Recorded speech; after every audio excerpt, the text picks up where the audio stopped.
au Amen. Seigneur. Shalom, shalom, bien-aimés de Dieu, shalom. Bienvenue à votre émission Plateau charismatique. Aujourd'hui, je reçois pour vous l'apôtre Samuel Kwesi qui vient nous parler de l'évangélisation, donc la prière pour l'évangélisation. Bonsoir, apôtre. Bonsoir, servant de Dieu, Rebecca Mathilde.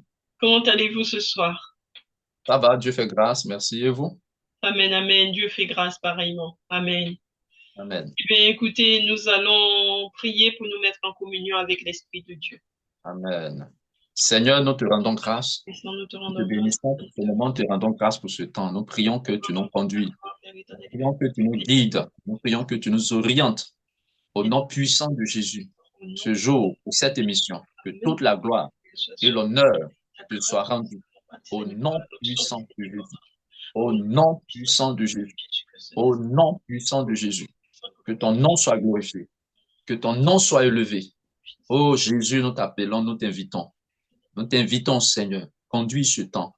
Conduis ce moment. Que toute la gloire et manifeste l'honneur te Seigneur. soient rendus au nom Seigneur, puissant de dans nos Jésus. appareils, Seigneur. Amen. Amen, amen, amen. Amen. Eh bien, je vous laisse l'appareil, apôtre. La Merci. parole. Merci, servant de Dieu, Rebecca Martine. Dieu vous bénisse. Que Amen, Dieu amen, bénisse vraiment ces émissions. amen, Que le Seigneur soit glorifié. Alléluia. amen, amen, amen. Ok, nous parlons toujours de l'évangélisation. Ce que Dieu a choisi, ce que le Seigneur a choisi, euh, les vœux dans l'évangélisation, c'est-à-dire apporter, voyez-vous, sa parole. On va voir Matthieu chapitre 10, verset 34. Qu'est-ce que Jésus a dit? Une déclaration quand même qui est troublante lorsque on la prend sur le point physique. Dans l'aspect physique, la déclaration de Jésus-Christ est choquante. Matthieu, Elle est scandaleuse. Matthieu 10, verset 34. Elle est, elle est scandaleuse.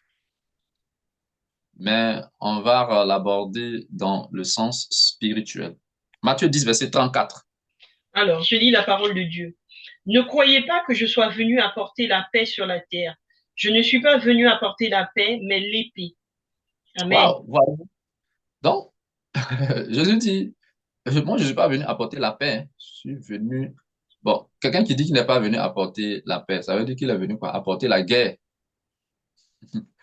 Donc, s'il n'y a pas la paix, c'est que c'est la guerre. Allez, voilà. Mais il dit qu'il n'est pas venu apporter la paix, mais l'épée. Alors, c'est quoi l'épée? Et c'est ce que nous allons voir. Nous allons découvrir que l'épée, en fait, c'est parce que l'épée est utilisée, l'épée physique est utilisée pour combattre. Mm. C'est une arme de guerre. L'épée est une arme de guerre. Et Jésus dit qu'il n'est pas venu pour apporter la paix. Non. Il le dit aux disciples, je ne suis pas venu apporter la paix. Je ne suis pas là pour la paix. En d'autres termes, c'est comme je suis là pour la guerre. Et comme je suis là pour la guerre, j'envoie une arme, qui est l'épée. Amen, C'est amen. lui qui l'a apporté. Voilà Éphésiens chapitre 6, Éphésiens chapitre 6, verset 17. Éphésiens Alors, chapitre 6, verset 17. Ephésiens 6, 17. Je lis la parole de Dieu. Faites aussi bon accueil au casque du salut et à l'épée de l'esprit, c'est-à-dire la parole de Dieu. Voilà. Donc, Jésus, l'apôtre Paul, plutôt ici, fait comprendre que l'épée est la parole de Dieu. Amen. Donc, l'épée de l'esprit. L'esprit, c'est Dieu. C'est une âme du Saint-Esprit. L'épée est une âme, donc du Saint-Esprit. Mhm. Le Saint-Esprit est Dieu. C'est une âme du Saint-Esprit. Et l'épée qui est l'âme du Saint-Esprit, là, en fait, c'est la parole de Dieu. Donc, Jésus, en disant qu'il n'est pas venu apporter la paix, qu'il a apporté l'épée, c'est-à-dire, en fait, il a apporté la parole. Ça veut dire que Dieu veut que ce soit sa parole qui soit distillée Amen. en son peuple, au sein de son peuple, de ses serviteurs.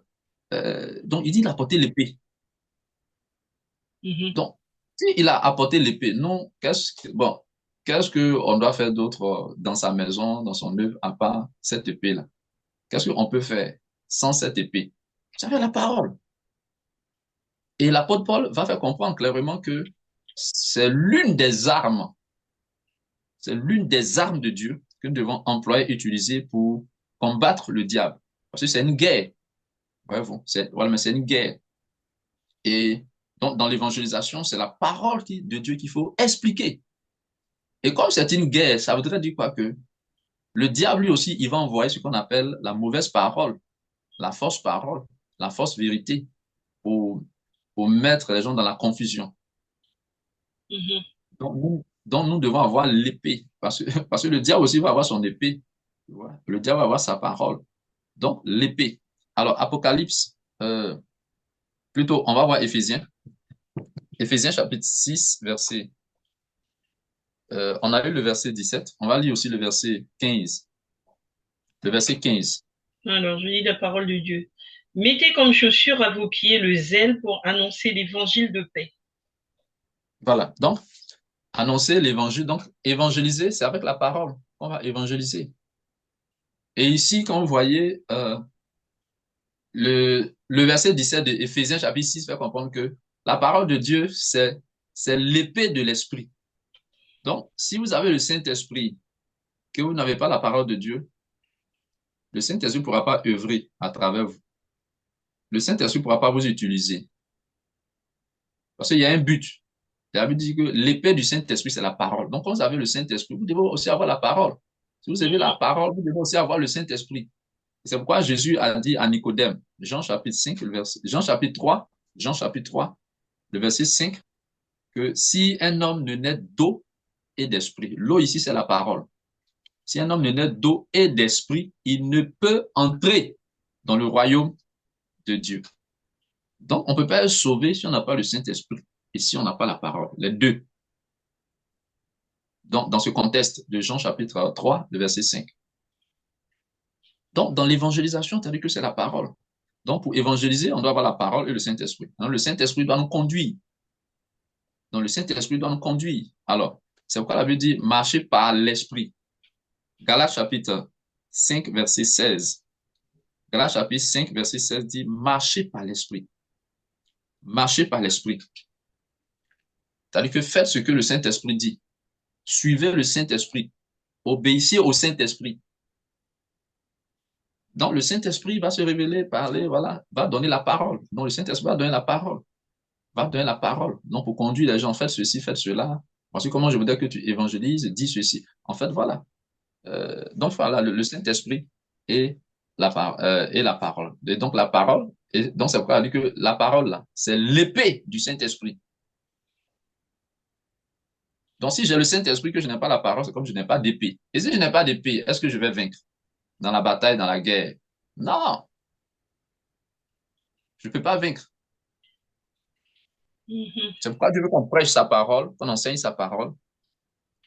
Donc, il y a l'épée pour que les gens aient la parole, pour Amen. savoir, pour pouvoir vaincre le diable. C'est pourquoi l'évangélisation est très importante. L'évangélisation est très importante. L'évangile est très important. Et comme je l'ai dit, c'est tous ceux qui sont en Jésus qui doivent évangéliser, mais selon le modèle que Dieu va leur imposer dans l'évangélisation concernant l'évangélisation. Amen. Amen. J'ai éprouvé beaucoup de difficultés à ce niveau-là il y a des années, quand le Seigneur m'avait parlé pour dire d'aller dans les rues pour aller évangéliser. Ah, j'ai reçu vraiment beaucoup de critiques et qui ont fini même par m'atteindre, je vais dire, à reculer.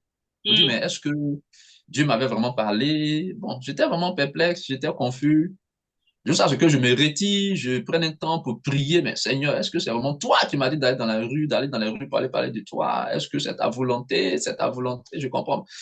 Bon, j'étais vraiment confus jusqu'à ce que le Seigneur, dans une vision, lors de la prière, me donne ce verset que je vais partager avec vous. Matthieu chapitre 15, verset 3. Matthieu chapitre 15, verset 3. Je priais. C'est vrai, j'avais une fois lu ce verset, mais je n'ai pas compris cela dans ce sens. Bon. Et puis ce jour, je priais, et puis en vision, le Seigneur me donne ce verset. Matthieu chapitre 15, verset 3. Il dit quoi? Alors, je lis la parole.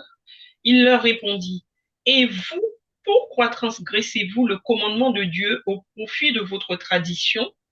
Amen. Voilà. Donc, je priais, et puis le Seigneur me donne ce verset en vision. Je prends, je lis, je dis, ah d'accord, ça c'est ce verset, mais je ne l'ai pas lu. Voilà, depuis que je suis dans le Seigneur, voilà, je l'ai une fois lu. D'accord, qu'est-ce que tu me dis? Je relis pour comprendre. Et puis le Seigneur me dit, mais en fait, dans ton contexte là, il y a ce que moi je t'ai dit. Donc c'est un commandement que je t'ai donné, c'est moi qui t'ai dit d'aller dans les rues et puis évangéliser. C'est moi qui t'ai dit ça. C'est pas un homme. Non, c'est pas un homme qui va te dire d'arrêter. Si tu dois arrêter moi-même là, voilà, mais je vais te le dire. Et c'est comme cela, souvent, des gens rentrent dans la mort spirituelle. Si c'est pas le Seigneur qui m'a dit cela et que c'est pas la volonté, ok, là, il y a problème.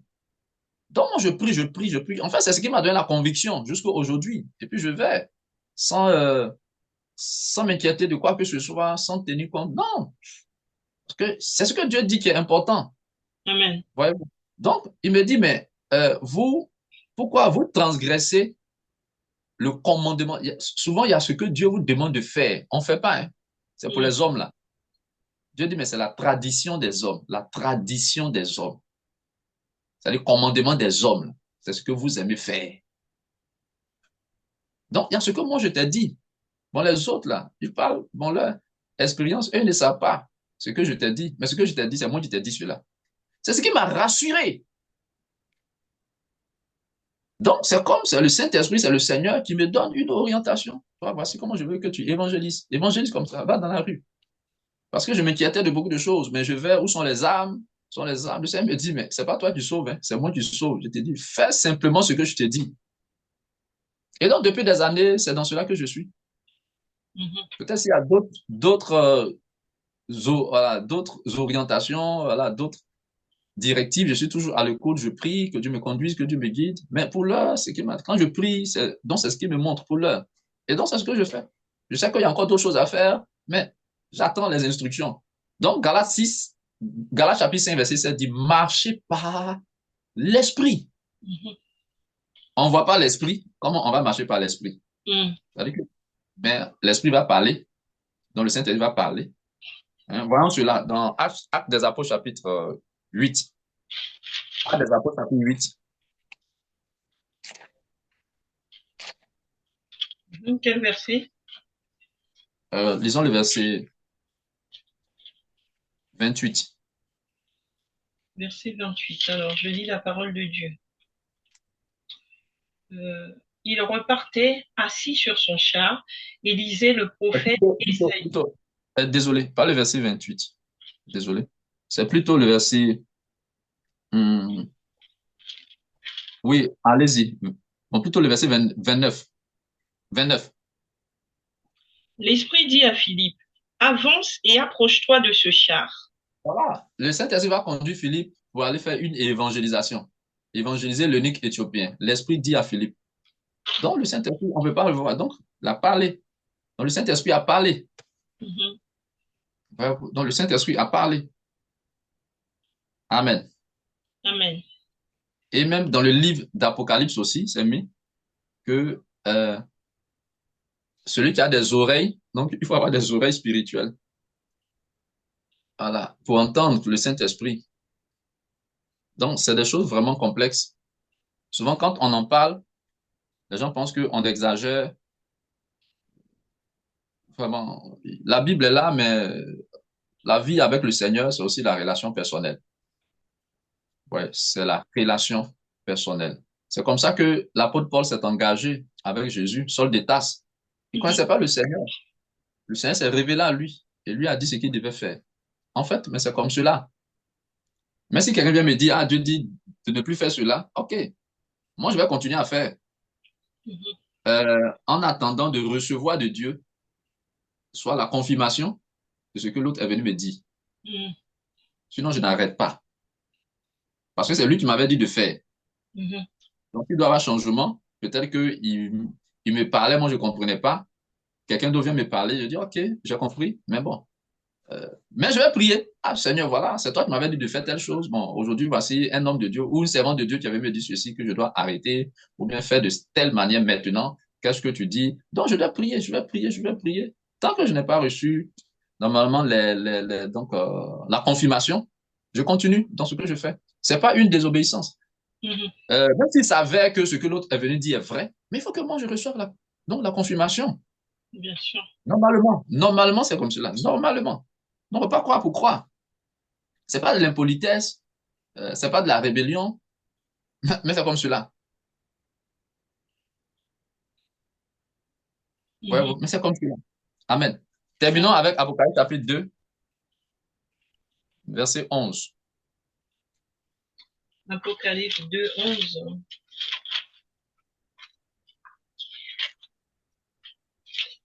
Alors, je lis la parole de Dieu. Amen. Que celui qui a des oreilles écoute ce que l'Esprit dit aux églises. Le vainqueur n'aura pas à souffrir de la seconde mort.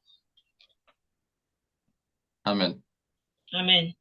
Donc, que l'Esprit écoute, hein, plutôt que l'Église plutôt écoute ce que l'Esprit donc dit. Donc, le Saint-Esprit parle, l'Esprit de Dieu parle, donne des messages, se révèle à nous.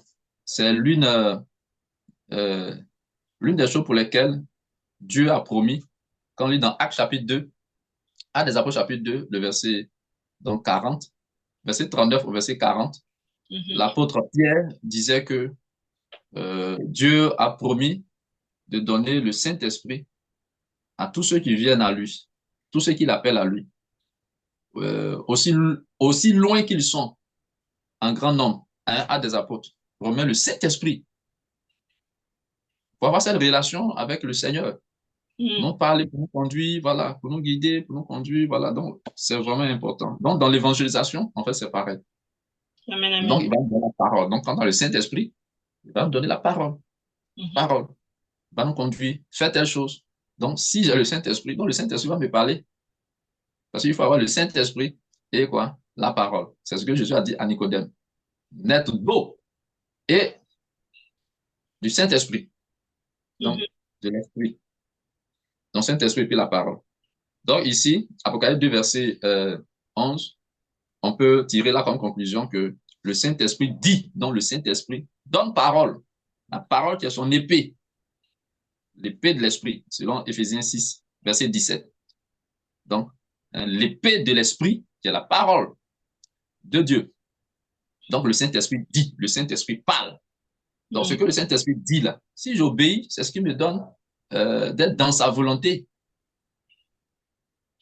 Donc, le Saint-Esprit va dire, Saint-Esprit va pas faire ceci, telle chose. Donc, il se révèle à moi, me donne des messages. Donc, c'est très important dans la dimension de l'évangélisation. Amen. Amen. Donc, cela peut intervenir très souvent dans les rêves, donc, ou dans les songes, pour d'autres personnes, voilà, dans les rêves, dans les visions, dans les révélations. Donc, Dieu montre souvent, très souvent, ce que nous devons faire à travers les songes. Amen. Amen. J'ai une On va question, s'arrêter. apôtre. Le, Allez-y. le Saint-Esprit nous donne la parole, il nous donne la parole et c'est l'obéissance qui nous met dans sa volonté, comme vous avez dit.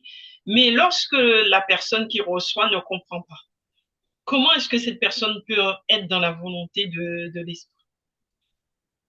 Oui, mais bon, elle doit prier jusqu'à comprendre, hein. Mhm. C'est notre devoir, c'est la responsabilité de la personne de prier. Si Dieu veut vraiment qu'on obéisse, et si celui aussi qui reçoit le message ne comprend pas, qui veut obéir, s'il a cette soif, il va chercher, il va chercher, il va demander, il va prier, il va prier. C'est là un peu la complexité de la vie en Christ. C'est là la complexité de la vie en Christ. C'est pourquoi dans Proverbe 25, verset 2, on va lire cela. La Bible dit quoi que la gloire de Dieu, c'est de cacher les choses. Mhm. Proverbe 25, verset 2. La gloire de Dieu, c'est de cacher les choses. Et la gloire des rois, c'est de sonder les choses. Amen. La gloire des rois, La gloire de Dieu, c'est de cacher les choses. La gloire des rois, c'est d'examiner les choses. Amen. voilà. Donc, en fait, c'est les choses que Dieu cache. Parce que quand Dieu donne, voyez un peu comment il faut dire cela. La gloire de Dieu s'est manifestée dans le songe de Pharaon. Pharaon, donc d'Égypte, il a eu le songe, mais lui, il ne comprenait pas. C'est un roi qui a sondé cela. C'est Joseph. Joseph, le 11e fils de Israël, de Jacob. C'est lui qui a sondé. Dieu lui a permis de sonder et il a expliqué le songe de Pharaon. Donc, c'était quelque chose de caché. Le songe, voilà, c'était quelque chose de caché. La compréhension. Joseph a sondé cela. Donc, les rois, en fait, ce sont les serviteurs de Dieu. Les serviteurs de Dieu sont appelés des rois. Donc, dans le royaume de Dieu, dans le royaume, voilà, mais de Dieu, les serviteurs, les pasteurs sont appelés des rois. En fait, des petits rois. Et Jésus est roi sur eux. Donc, on dit le roi des rois. Jésus est le roi, en fait, des pasteurs. Les pasteurs eux-mêmes qui sont rois. Les bergers qui sont rois. Mhm. Donc, en parlant de rois, c'est-à-dire que donc, ceux qui sont avec Dieu, appelés des rois, eux, ils doivent sonder. Ils doivent sonder, comprendre ce que Dieu a caché. Et quand on comprend ce que Dieu donc a caché, c'est ce qui fait nous notre gloire, la gloire des rois. Donc, la gloire de Dieu, Dieu de sa gloire là, c'est de cacher les choses. Et la gloire des rois, c'est de sonder les choses. Donc, je veux dire, c'est d'examiner, ou je dirais, voilà, examiner, sonder les choses. Donc, euh, quand on ne comprend pas, on doit aller au sondage, la Mhm. prière, interroger le Seigneur, demander le Seigneur, donc au Seigneur. On doit prier. Mhm. On est obligé de prier. Invoque-moi et je te répondrai. Jérémie 33, verset 3. Invoque-moi et je te répondrai. Je, je t'annoncerai de grandes choses, des choses cachées que Mhm. tu ne connais pas. Voilà. Donc, c'est dans la prière. Invoquer, c'est prier. Voilà. Donc, Dieu me dit, c'est des choses cachées que tu ne connais pas, mais il faut m'invoquer. Il faut m'invoquer. Il faut me prier. Donc, ça, c'est la responsabilité hein, de tout enfant de Dieu. Parce que c'est pas tout ce que Dieu va nous dire qu'on va comprendre hein, tout de suite. Non. Il y a des choses qui sont complexes. Ouais. Il y a beaucoup de choses complexes. Beaucoup de choses complexes. Et même dans le livre de Apocalypse, il y a beaucoup de choses complexes là-bas. Mhm. Des choses complexes. Mhm. Mhm. Apocalypse.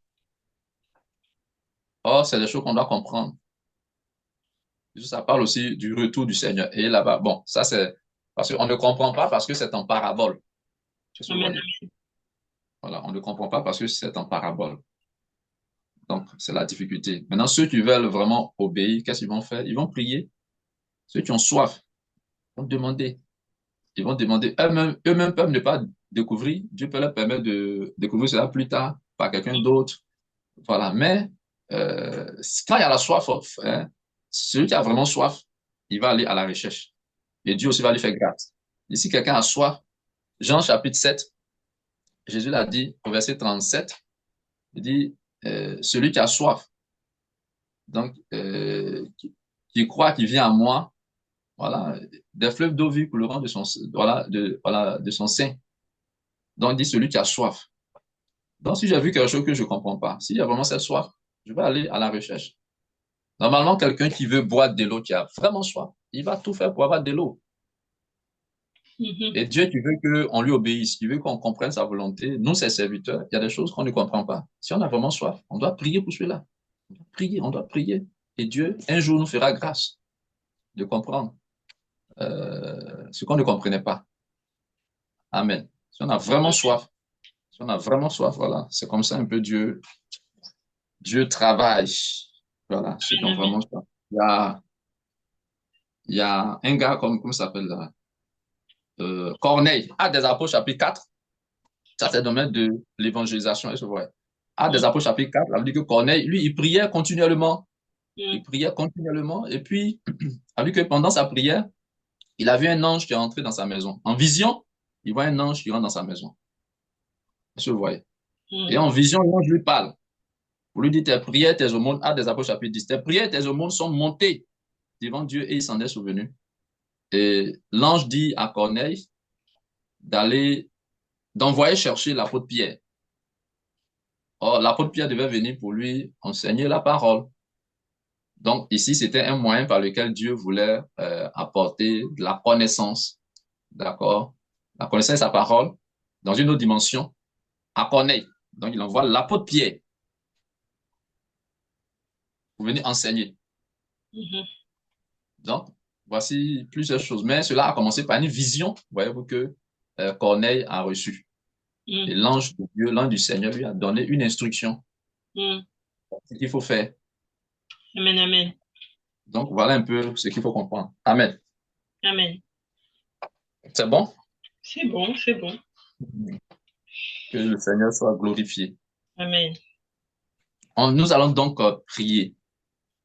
amen. Euh, que Dieu nous fasse grâce. Dieu dit, il y a l'épée parce que c'est une guerre. Le diable va pas nous laisser.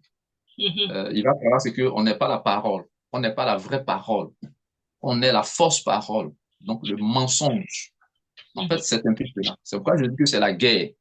C'est pas une guerre physique, c'est une guerre spirituelle contre le diable. Amen, amen. Ouais, donc contre le diable.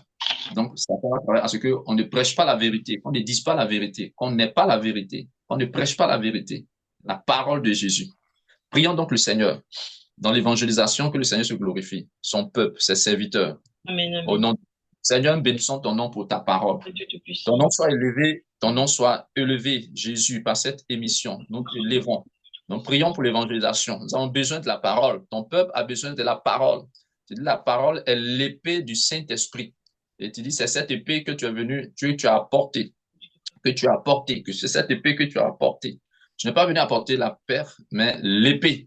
Or, l'épée est un instrument de guerre. Il faut dire que nous sommes en guerre contre le diable, contre le royaume de Satan.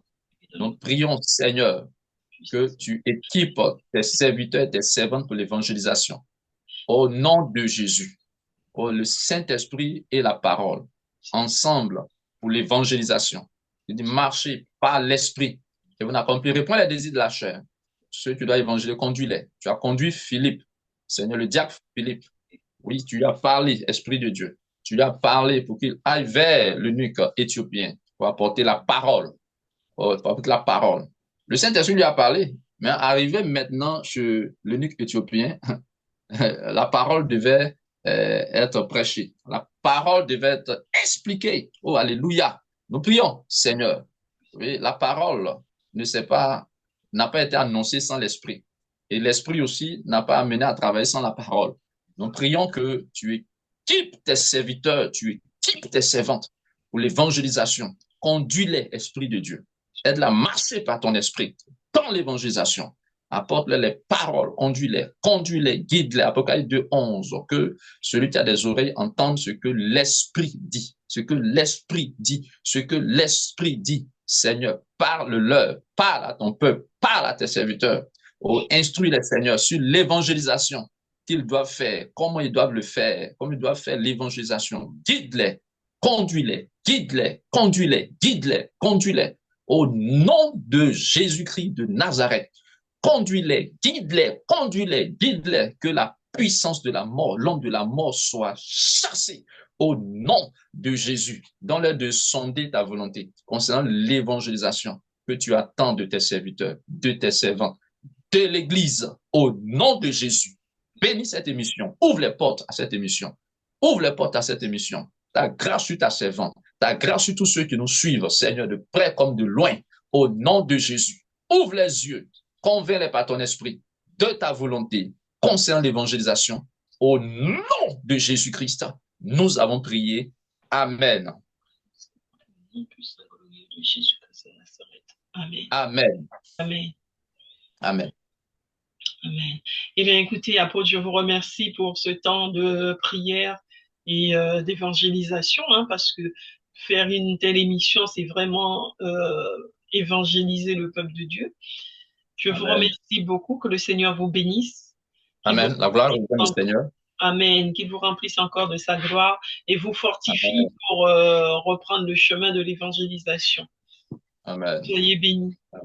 Je bénis Amen. aussi le peuple de Dieu. Je vous remercie de nous avoir suivis ce soir et je vous demande de faire connaître l'émission Plateau Charismatique.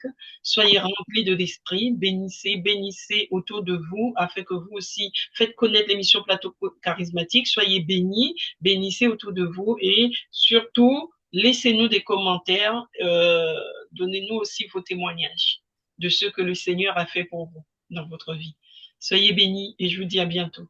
À bientôt, Amen. apôtre. À bientôt, servant de Dieu.